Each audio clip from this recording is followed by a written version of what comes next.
রঙ্গন বাবু শুনছেন?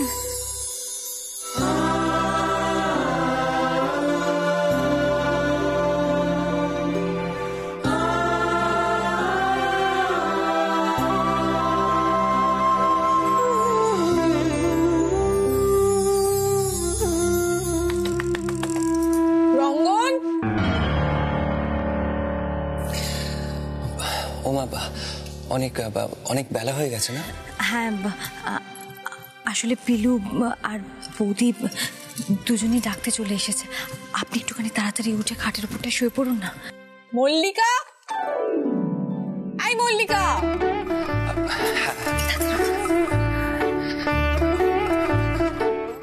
দাঁড়ান, আমি সাহায্য করে দিচ্ছি। কিছু করতে হবে না, আপনি তাড়াতাড়ি শুয়ে পড়ুন।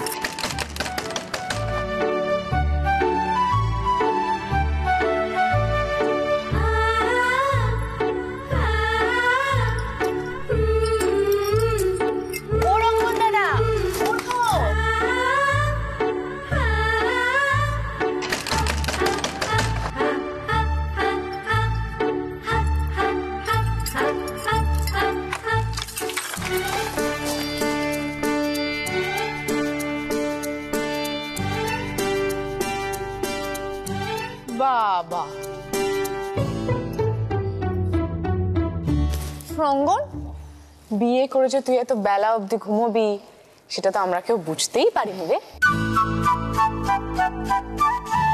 এই বল না রে, কাল কি হলো?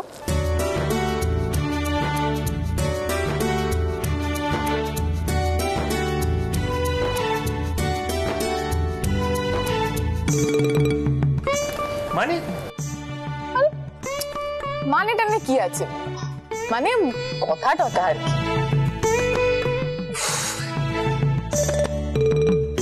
ও রঞ্জা, তুমিও পারো।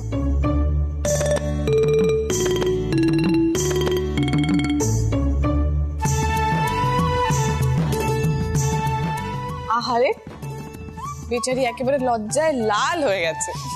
আমি গিয়ে দেখে আসছি। মল্লিকা দিদি, ও মল্লিকা দিদি। রঞ্জা, তুইও জানা, আমি আরো একটু ঘুমোবো। এই তুই সবসময় এরকম ঘুমোবো ঘুমোবো করিস না তো। আরে কি করছিস? আরে শোন, আরে কি করছিস রঞ্জা? নামছে, একটু ঘুমোতে দে না। শোন শোন শোন শোন, এখন ঘুমোলে বলে চলবে না। তুমি তোমার বউকে না এভাবে একা একা ছেড়ে দিও না। ছোট মা কিন্তু এখনো রেগে আছে, আমি দেখছি, যাতে সবটা ঠান্ডা থাকে। কিন্তু তুমি তাড়াতাড়ি রেডি হয়ে নাও, বুঝলে? আরে গভর্নমেন্ট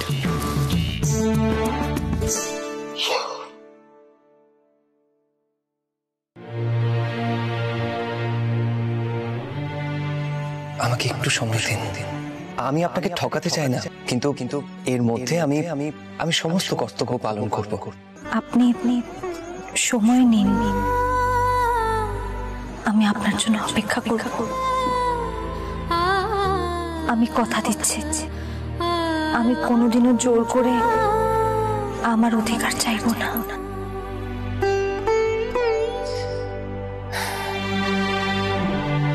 একটা নতুন জীবন শুরু হয়ে গেল আজ। সবার প্রথমে আমাকে একটা রোজগারের ব্যবস্থা করতে হবে। মল্লিকা এত বুঝদার, সেখানে অন্তত আমাকে কিছু তো একটা করতে হবে, যাতে ওনার মনে হয় যে আমি নিজে থেকে ওনার পাশে থাকার চেষ্টা করছি। রঙ্গন দাদা,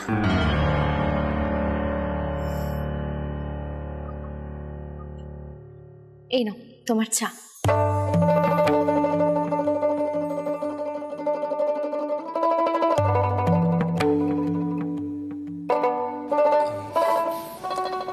পিলু, মল্লিকা কিছু বলেছে তোমাকে? না মানে আমি না, আমি কাল মল্লিকাকে সিনজিনের কথাটা বলেই দিয়েছি। আসলে আমি ভাবলাম নতুন একটা জীবন শুরু করছি তো, তাই মল্লিকাকে ঠকাবো না।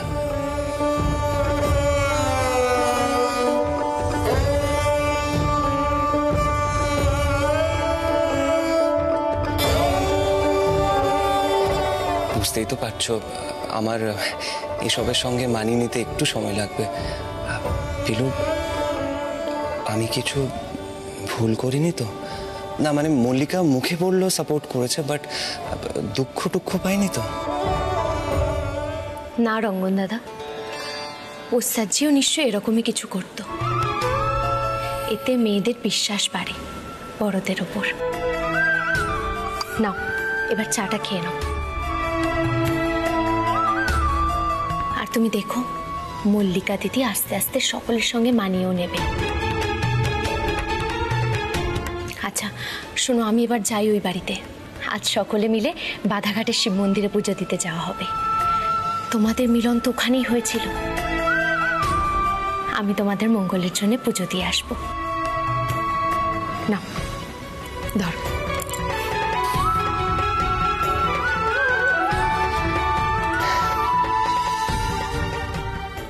Thank you so much পিলু। তোমার মতো, রঞ্জার মতো, রায়ের মতো যদি বোন থাকে না, তাহলে দাদাদের আর কোনো চিন্তাই থাকে না।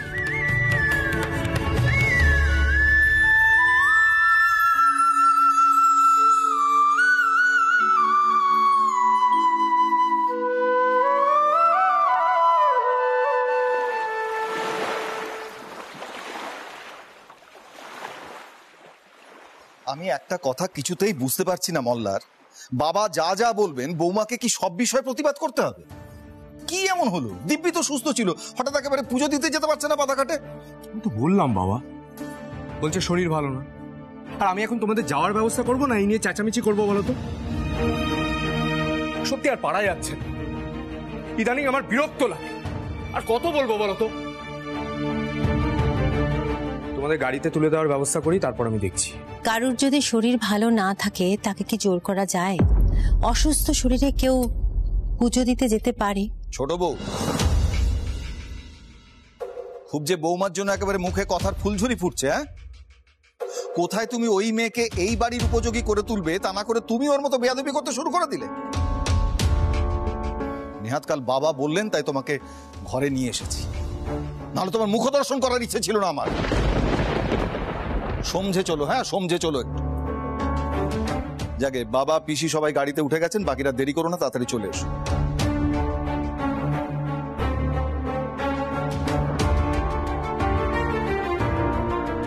মা, তুমি কেন বলো তো রঞ্জার কথায় কাজে এতটা প্রভাবিত হয়ে যাচ্ছ? তুমি বুঝতে পারছো না এটাই ওর স্ট্র্যাটেজি, এইভাবেই ও প্রতিশোধ নিচ্ছে। আমার কথা ছাড় না বাবা, আমি একটা মানুষ নাকি? আমি কি ভাবলাম না ভাবলাম তাতে কার কি যায় আসে বলতো? আমার কোনো মান সম্মান আছে? কিন্তু তোর বউয়ের আছে, মান সম্মান জ্ঞান রঞ্জার আছে। এখন তুই যদি জোর করে ওকে মন্দিরে নিয়ে যাস, এটা তুলকালাম কাণ্ড হবে। দেখ ভেবে কি করবি।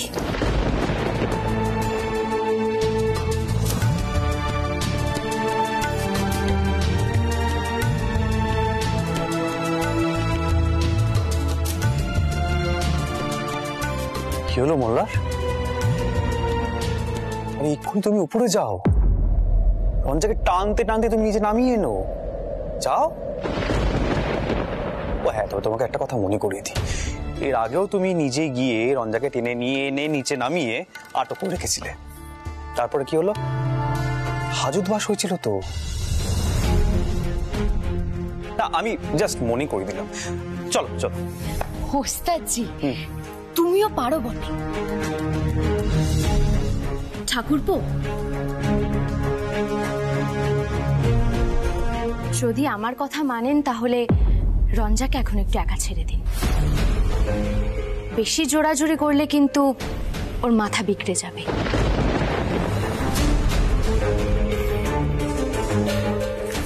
ওস্তাদজি চলো আমরা বেরোই, দেরি হয়ে যাচ্ছে তো। মামুনি চলো।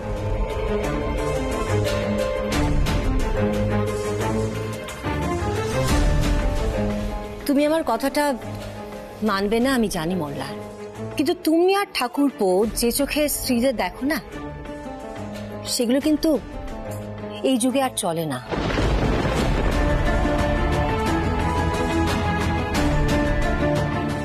দাদুকে সম্মান দেওয়া আর নিজেদের ইচ্ছে অনিচ্ছের বিরুদ্ধে গিয়ে দাদুর ইচ্ছে পূরণ করা, এই দুটো এক হতে পারে না।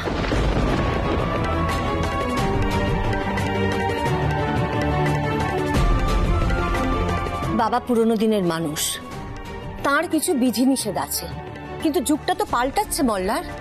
তোমরা যদি একথা বাবাকে না বোঝাও তাহলে কি বোঝাবে বলো তো?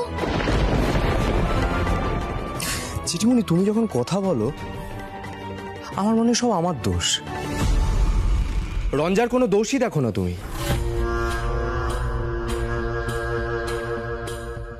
তোমার কি বিশ্বাস হয় ওর শরীর খারাপ হয়েছে? হ্যাঁ, দাদু যেহেতু বলেছে বাড়ির অশান্তি কাটানোর জন্য বাধাঘাটে শিব মন্দিরে গিয়ে পুজো দিতে, অমনির শরীর খারাপ হয়ে গেল। সকালে তো দিব্যি ছিল। হ্যাঁ, তা রঞ্জাকে খেপি তুলেছে কি? তুমিই তো তুলেছো খেপি। ভাত কাপড়ের অনুষ্ঠানে মল্লিকার কেন কাকিমা গিয়েছিল, তার জন্য তুমি ওভাবে কাকিমাকে অসম্মান করলে। কেন করলে?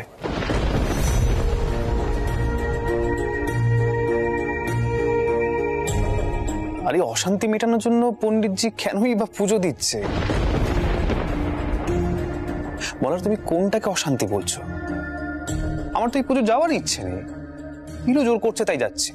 ব্যাস, এখন সব দোষ এসে পিলুর ওপর পড়লো। আরে বাবা, যাচ্ছি তো পুজোই দিতে। পুজো কি কারণে দেব সেটা তো সম্পূর্ণ নিজের উপর নির্ভর করবে, তাই না?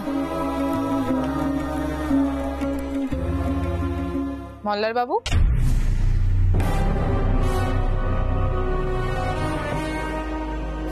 আপনারা এখনো বেরোননি? আপনাদের তো দেরি হয়ে যাবে। জেঠিমণি, কি বলেছিলাম দেখো, ও নাকি শরীর খারাপ। তোর মনে হচ্ছে ওর শরীর খারাপ? ও দিব্যি আছে। এই যাও, গিয়ে রেডি হয়ে এসো, আমাদের সঙ্গে বেরোবে। যাও। ও বাবা, কি তেজ! এই না হলে পতিদেব। আচ্ছা সোহিনী আন্টি, এখন আমার ভয়ে মাথা নিচু করে বলা উচিত না যে আমার ভুল হয়ে গেছে স্বামী, আমি এক্ষুনি গিয়ে তৈরি হয়ে আসছি? এটাই বলা উচিত না, বলো?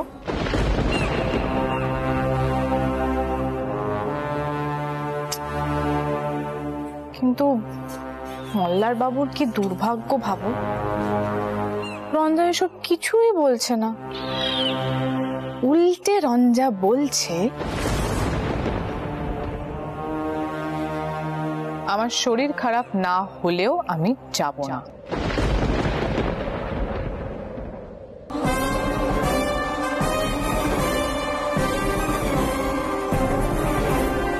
কারণ আমার ইচ্ছে করছে না। শুনতে পেয়েছো? ইচ্ছে করছে না।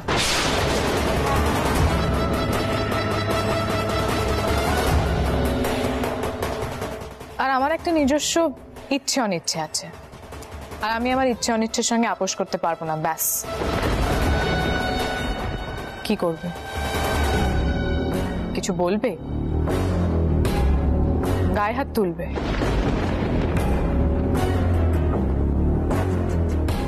এরপর না হাতটা কেটে রেখে দেবো।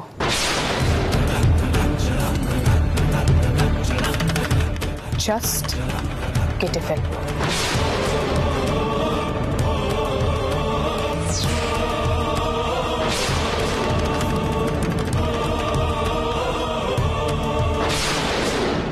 নিজের মায়ের সম্মান রাখতে জানে না, আবার এসে বউকে শাসন করে জোর খাটাতে। আমি আজ এই বাড়িতে একা থাকবো, প্রাইভেসি এনজয় করব, যাকে বলে নিজের মতো করে সময় কাটানো। আর এই অধিকারটা আমার আছে। আজকাল আমি রিয়্যাক্ট করি না বলে ভেবে নিয়েছো যে আমি মিনিমুখ হয়ে গেছি না? আমি চাইলেই তোমাকে বাধ্য করতে পারি দাদুর কথা শোনার জন্য, কিন্তু কি জানো তো, বাইরে দাদুরা ওয়েট করছে, আর ওই বুড়ো মানুষটার সম্মান রক্ষার জন্য আমি বলেছি তোমার শরীর খারাপ হয়েছে। এনিওয়ে, আজ আমি কিছু বলছি না তোমাকে, কিন্তু এই বোঝাপড়াটা পরে হবে।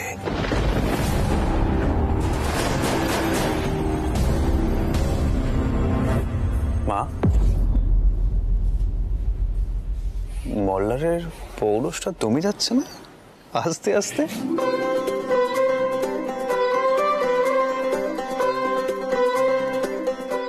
ঠাকুরপোর বোধ হয় রঞ্জার প্রতি মনটা নরম হচ্ছে। থামো তো তোমরা। রঞ্জা, সাবধানে থাকিস আর বাড়িতেই থাকিস কিন্তু। হ্যাঁ হ্যাঁ হ্যাঁ সোহিনী আন্টি, আমি তো এনজয় করব। আর পিলু বলছি, পুজোর পরে না তোমরা টুক করে ওখান থেকে কেটে পড়ো। আহিব, তুমি তো পিলুকে বোটিং করতে নিয়ে যেতে পারো। আজ তো পাগল। চলো বিলু, আসছি। মা চলো।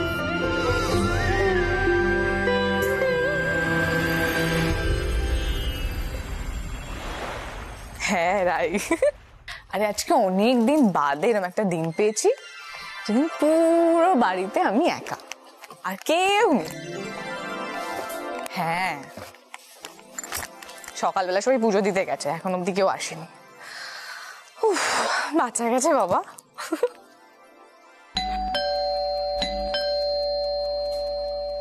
ব্যাস হয়ে গেল, আমার সুখের সময় ওভার। সবাই বোধহয় চলে এসেছে, রাখি, তোকে পরে ফোন করব।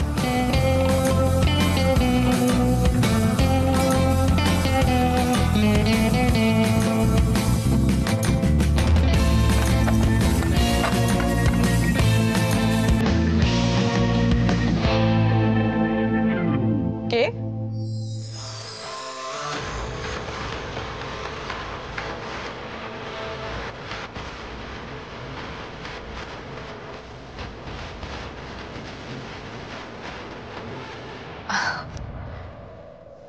আমি কি ঠিক দেখছি? কুশল দত্ত। যাক বাবা, আমাকে চেনা গেছে। আরে আমি তো ভেবেছিলাম যে ম্যাডামের কাছে কোনো বড় অপরাধ করে ফেলেছি, তাই হয়তো ম্যাডাম আমাকে ভুলে গেছে। সিরিয়াসলি, মানে সোশ্যাল মিডিয়া থেকে একেবারে গায়েব, কোনো চিহ্নই নেই।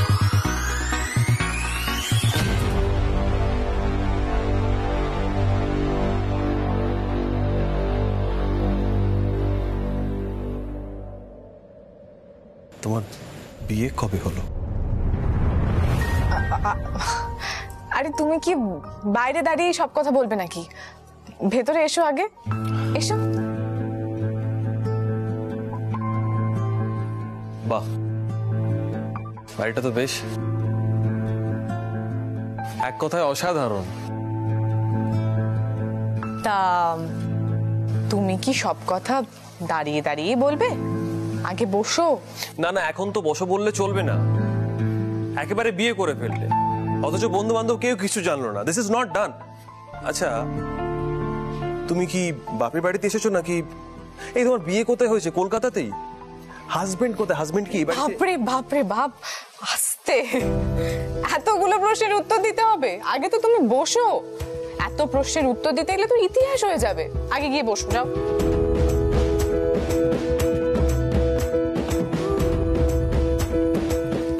তা মুম্বাই থেকে তুমি এদিকে কোনো কাজে? হ্যাঁ, আসলে কলকাতা একটা প্রজেক্ট চলছে, একটা শপিং মল তৈরির কাজ। রঞ্জা, আমি ভাবিনি যে তুমি বিয়ে করে নিয়েছো কাউকে না জানি। এনিওয়ে, তোমার হাজবেন্ড কি করে? বলতে তো পারবো না, জালিয়াতি করে। গান গান করে, প্রফেশনাল। যাই হোক, তা তুমি যে একেবারে ঠিকানা খুঁজে বাড়িতে চলে আসবে, এটা আমি ভাবতে পারিনি। পণ্ডিত আদিত্য নারায়ণ মুখোপাধ্যায়ের বাড়ি খুঁজে পাওয়াটা খুব কঠিন কাজ। সুরমণ্ডল সার্চ করলে তো অ্যাড্রেস পাওয়া যাবে।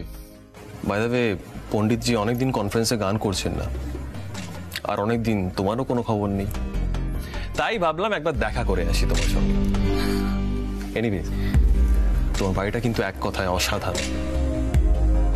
তবে তার আগে তোমার ইতিহাসটা শুনবো। আরে সেসব কথা তুমি ছাড়ো তো, তুমি আগে বলো তুমি কি খাবে? শুধু ঠান্ডা জল, ব্যাস। শিওর? একদম sure. Okay, wait a moment.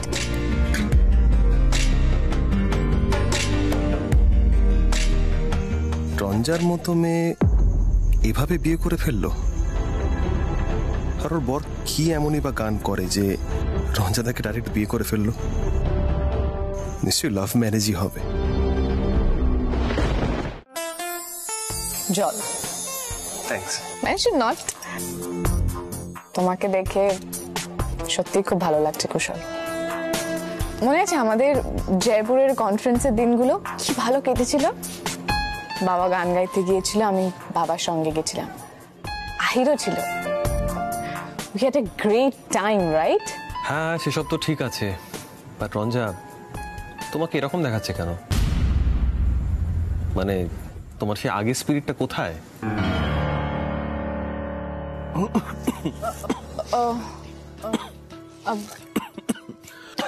আস্তে আস্তে আস্তে আস্তে ভীষণ লেগে গেছে।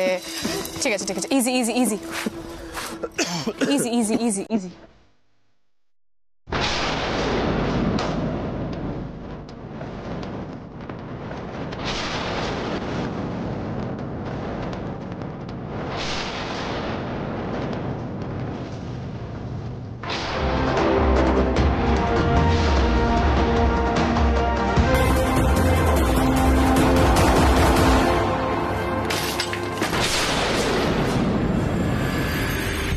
কে তুমি?